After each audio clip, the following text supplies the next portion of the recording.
शेखर के पिता मियादी बुखार से बीमार पड़े थे और ईश्वर दत्त कभी कभी टेलीफोन पर डॉक्टर को बुलाया करता था।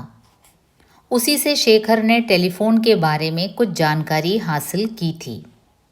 उसे जान पड़ रहा था कि जो उसे अन्यत्र नहीं मिला वह टेलीफोन द्वारा शायद मिल जाए, क्योंकि टेलीफोन में नयापन था, रहस्य था। देखिए, ये उस समय की बात है जब लैंड फ़ोन हुआ करते थे। उस समय मोबाइल फ़ोन वगैरह था नहीं और बालक शेखर को लगा कि टेलीफोन एक रहस्यमयी चीज़ है जिसमें कुछ थ्रिलिंग हो सकता है। पिता बीमार थे, इसलिए जब दफ्तर बंद होता था तब जमादार सब दरवाजे बंद करके चाबी शेखर को दे देता था कि पिता के पास पहुंचा दे। वह चाबी दफ्तर की नहीं, शेखर के रहस्य लोक की चाबी थी। करीब 5 बजे थे। दफ्तर बंद हो गया था। चाबी शेखर के हाथ में थी। जमादार चला गया था। शेखर ने दफ्तर का द्वार खोला और सीधा पिता के कमरे में गया। टेलीफोन का रिसीवर उठाकर सुनने लगा। उन दिनों वहाँ ऑटोमेटिक एक्सचेंज नहीं था। एक्सचेंज से स्वर आया, नंबर। शेखर ने एक दवाइयों की दुकान का नंबर दे दिया। फरमाइए, आपके पास थर्मामीटर है? क्या कीमत है? तो जाहिर है उस तरफ से किसी ने कुछ कहा होगा, दवाई की दुकान वालों ने। सबकी अलग अलग कीमत बताइए। अच्छा, और डॉक्टरी दस्ताने कैसे हैं? आपका सूची पत्र भी है? जी हाँ। आपके पास भिजवा दें? हाँ। किस पते पर भेजना होगा? अब देखिए, मेडिकल स्टोर वाले ने फ़ोन उठाया और शेखर यूं ही कुछ सवाल पूछता गया और अंत में मेडिकल स्टोर वाले ने कहा, अच्छा, मैं अपना जो सूची पत्र है, जो भी चीज़ें हमारे स्टोर में है, उसका जो लिस्ट है हम आपको भेज देते हैं। अपना एड्रेस बताइए। किस पते पर भेजना होगा?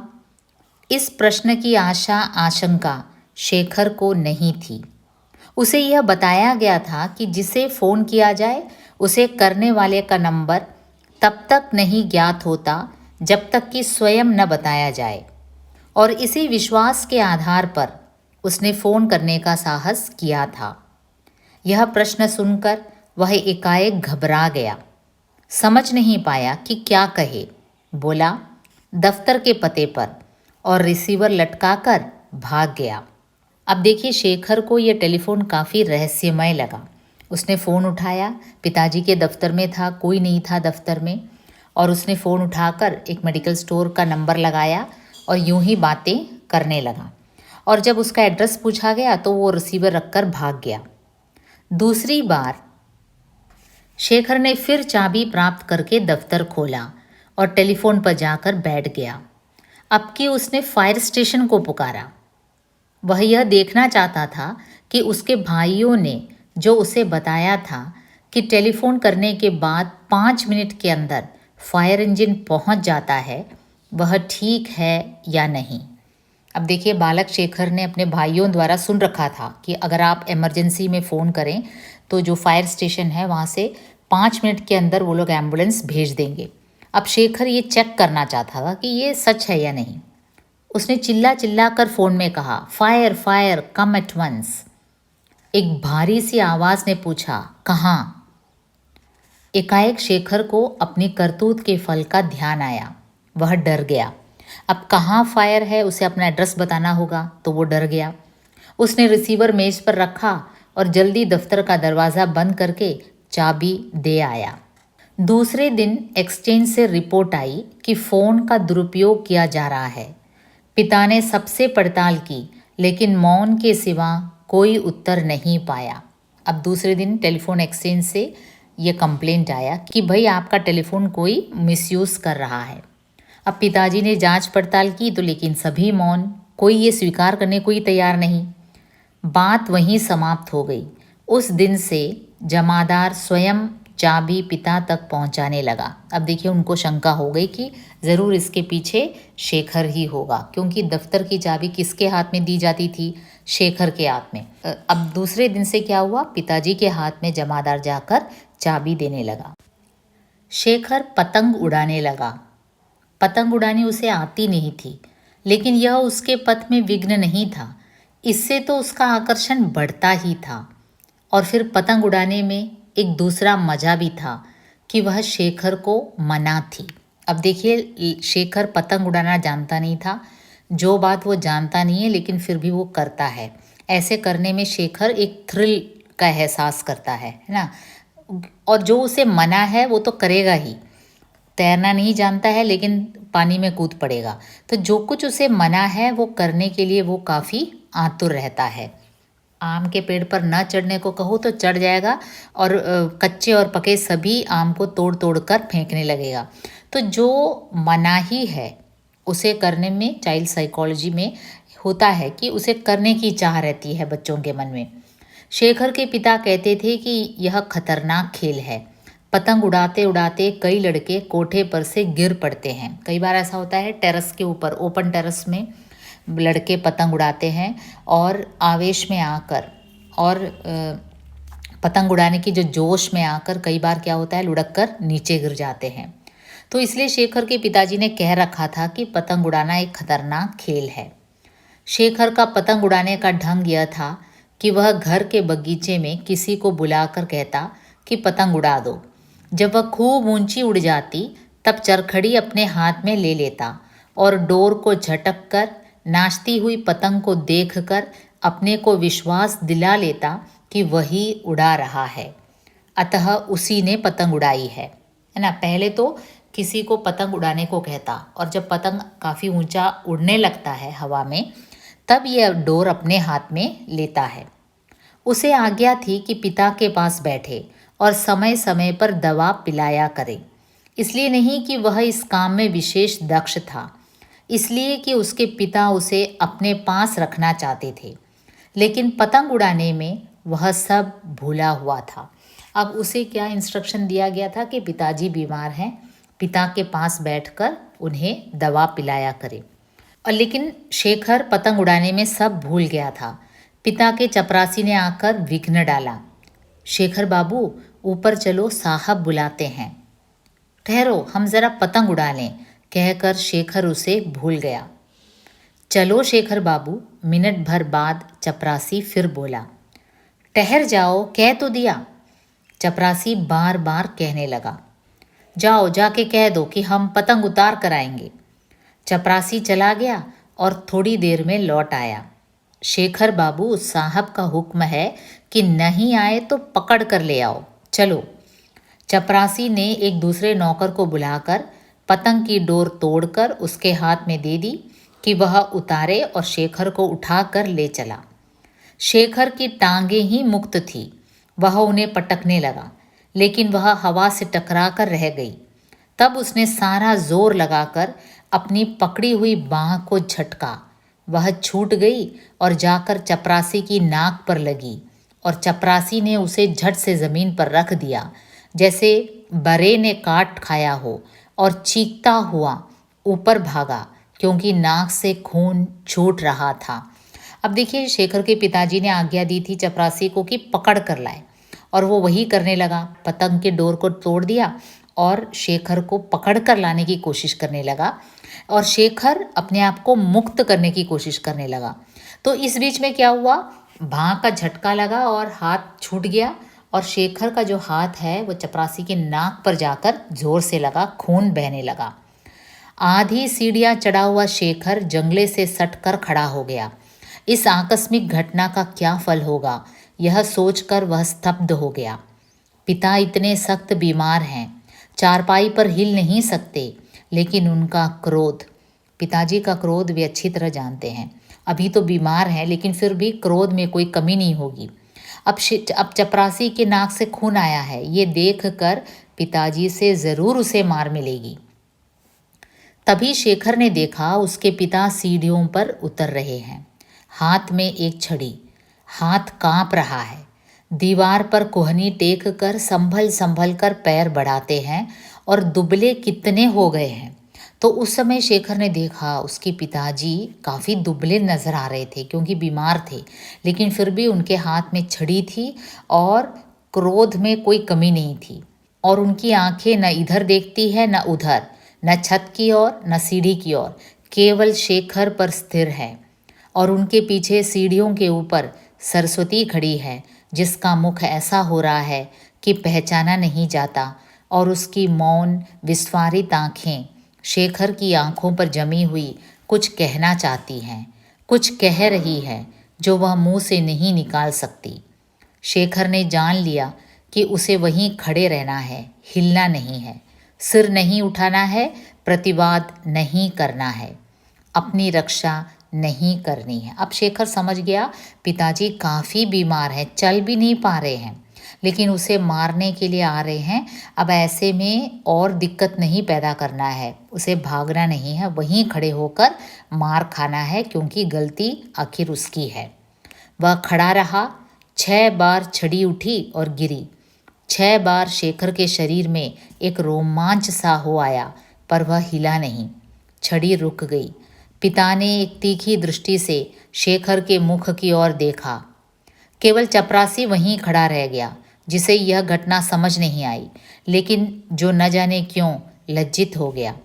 शेखर ऊपर नहीं जा सका। थोड़ी देर बाद जब सरस्वती ने आकर कहा, शेखर, चपरासी को कहो डॉक्टर को ले आए, तब वह नहीं पूछ सका कि क्या हुआ है, क्योंकि पिताजी एक तो बीमार पड़े थे, ऊपर से उनका गुस्सा इतना अधिक हो गया, उन्हें पीटना पड़ा अपने बेटे को, तो उनकी बीमारी और खराब हो गई। 2 घंटे बाद पिता ने शेखर को ऊपर बुलाया सुलह करने के लिए। वे कभी क्षमा नहीं करते, क्षमा छोटे को किया जाता है। जिस प्रकार क्रोध में वे छोटे को छोटा नहीं समझते, उसी प्रकार क्रोध के उतरने पर भी कितनी स्वच्छ एहसान के भाव से मुक्त, कितनी विशाल सर्वव्यापी होती है उनकी उदारता। इसीलिए शेखर पिटकर भी उन्हें पूछता है। अब देखिए, शेखर पिटता है अपने पिताजी से, लेकिन फिर भी वो अपने पिताजी के प्रति एक श्रद्धा भाव रखता है, पूजता है अपने पिताजी को, पूजा करता है। यानी पिताजी की एक ऐसी खासियत है कि वे कभी क्षमा नहीं करते, क्योंकि क्षमा छोटे को किया जाता है। और यहाँ पिताजी शेखर को अपने समान ही बड़ा मानता है, और बच्चा यही चाहता है, वो शेखर यही चाहता है कि बड़े उसे बड़े ही समझे। इसीलिए शेखर पिटकर भी उन्हें पूछता है, जैसे वह माँ को कभी नहीं पूछ सकता। माँ जो पीटती नहीं, पर जो क्षमा देती है अनुग्रह की चक्की में पीसकर। अब देखिए, इसीलिए माँ उसे पीटती नहीं है, लेकिन फिर माँ उसे कई बार क्षमा कर देती है, और क्षमा शेखर के अनुसार छोटों को किया जाता है। माँ उसे छोटा समझती है, इसलिए शेखर माँ से ज़्यादा किसको चाहता है? पिताजी को। अब देखिए, गांधी जी के विचारों से कैसे बाल शेखर प्रभावित होता है, उसकी ओर प्रकाश डाला गया है। गांव की एक नाटक मंडली है जो साल में 2 बार खेल करती है, होली के दिनों और दशहरा के दिनों। शेखर के पिता बड़े आदमी हैं, उस गांव के पड़ोस में रहने वाले सबसे बड़े आदमी। इसीलिए स्वाभाविक है कि उनकी आशीर्वादपूर्ण अनुमति मांग कर खेल किया जाए। वे स्वयं तो नहीं जाते, किंतु सत्य हरिश्चंद्र का खेल है, इसलिए लड़कों को जाना मिल गया। दृश्य आते हैं और चले जाते हैं, और शेखर की विवेक बुद्धि को, विवेचन शक्ति को साथ ले जाते हैं। अब देखिए, बालक शेखर बचपन में जो नाटक देखता है सत्य हरिश्चंद्र, तो ये जो नाटक जो है, या फिर जो लिटरेचर है, या फिर फिल्म है, गाने हैं, सभी हमें प्रभावित करते हैं। खास करके जब बच्चा छोटा होता है, तो ये जो दृश्य हैं शेखर की विवेक बुद्धि पर असर डालती है, उसकी विवेचन शक्ति पर असर डालती है। वह मुग्ध, विश्वासी, परिणत बैठा रहता है और देखता जाता है, तो ये सब उसे प्रभावित करता है। उसी समय असहयोग की एक लहर आई और देश उसमें बह गया। शेखर भी उसमें बहने की चेष्टा करने लगा, और जब नहीं बह पाया तब हाथों से खेकर अपने को बहाने लगा। तो वो उस समय भारत की परिस्थितियाँ ऐसी थी कि असहयोग आंदोलन, नॉन कोऑपरेशन मूवमेंट जो हमने पढ़ रखा है हिस्ट्री में, ब्रिटिश वालों के खिलाफ, तो उसकी एक लहर आई। उसने विदेशी कपड़े उतार कर रख दिए।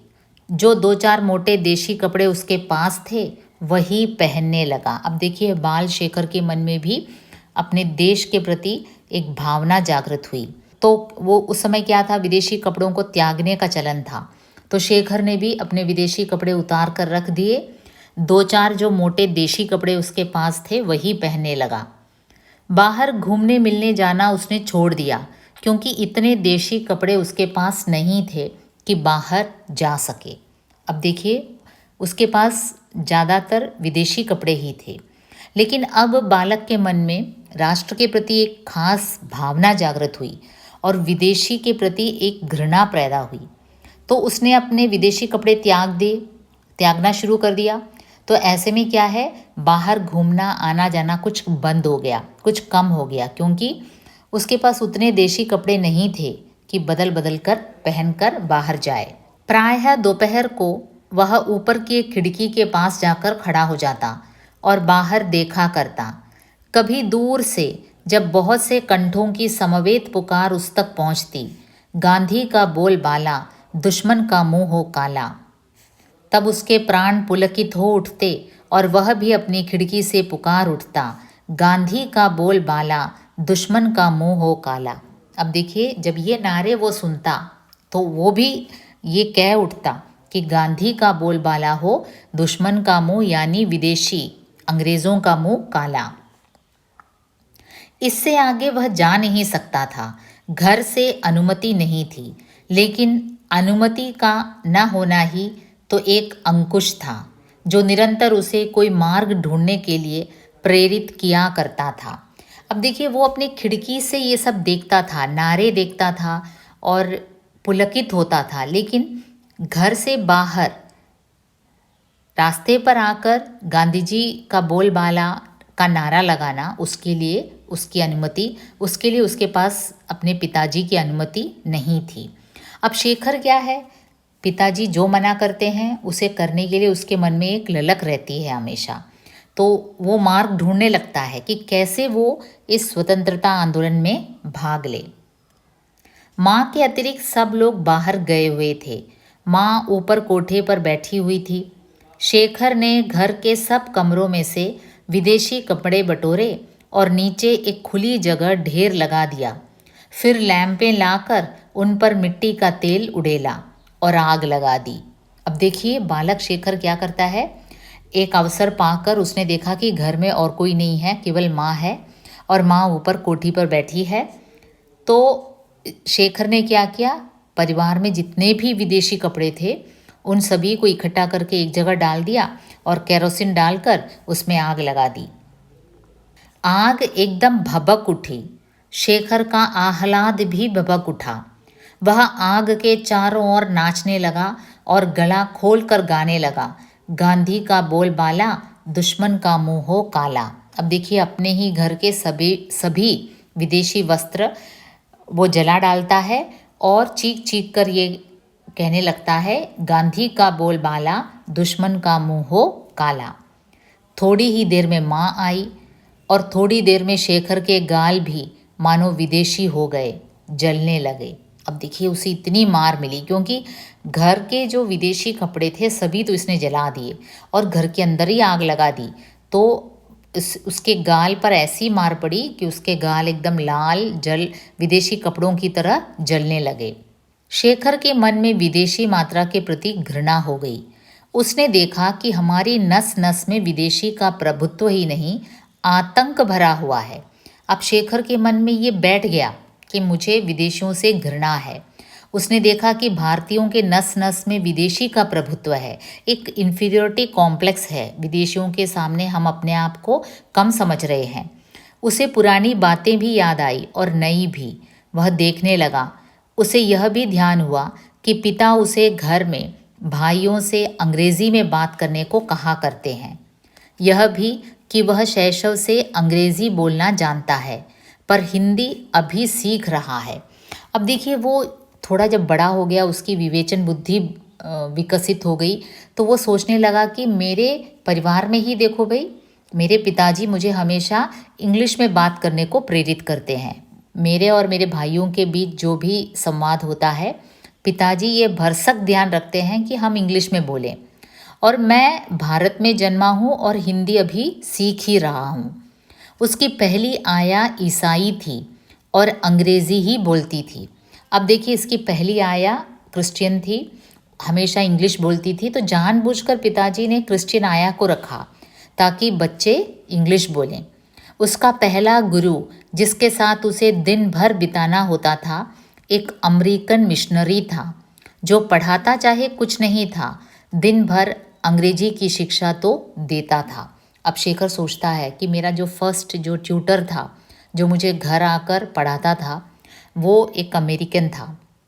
तो पिताजी ने जानबूझकर अमेरिकन मिशनरी को रखा ताकि वो पढ़ाता कुछ भी ना हो लेकिन बात तो अंग्रेज़ी में ही करता था।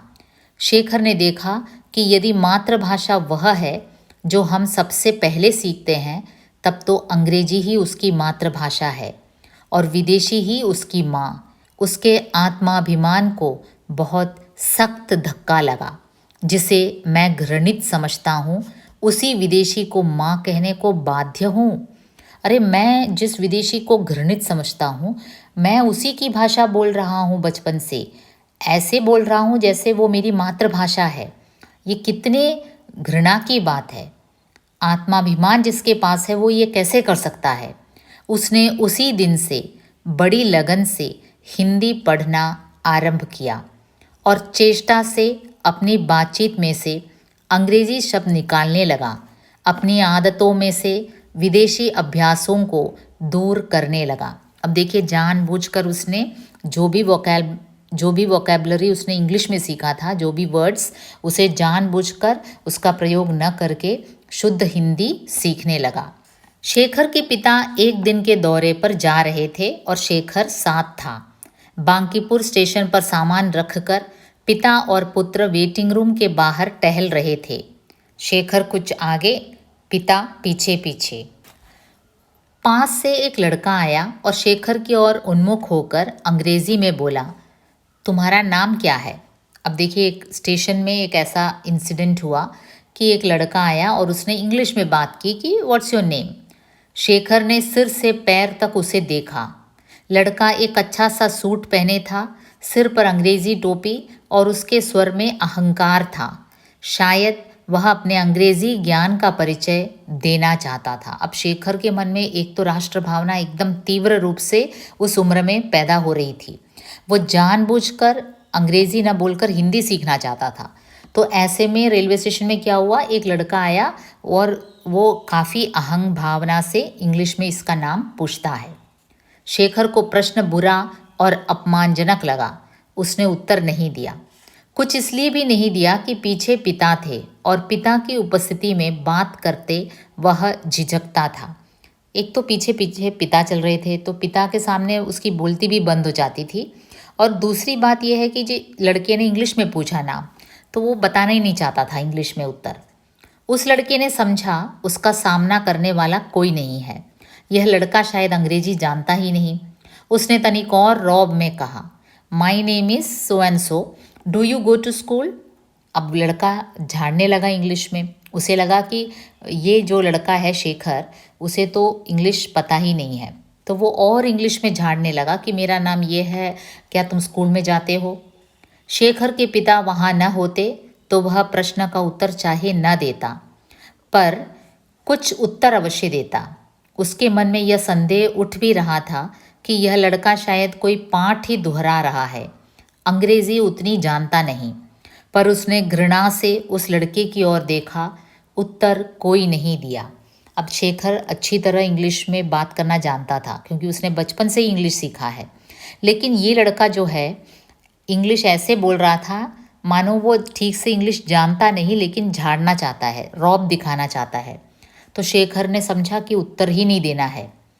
पिता ने क्रुद्ध स्वर में कहा, शायद उस लड़के को जताने के लिए कि मेरा लड़का अंग्रेजी जानता है, जवाब क्यों नहीं देते? अब देखिए, शेखर के पिता इंसल्टेड हुए।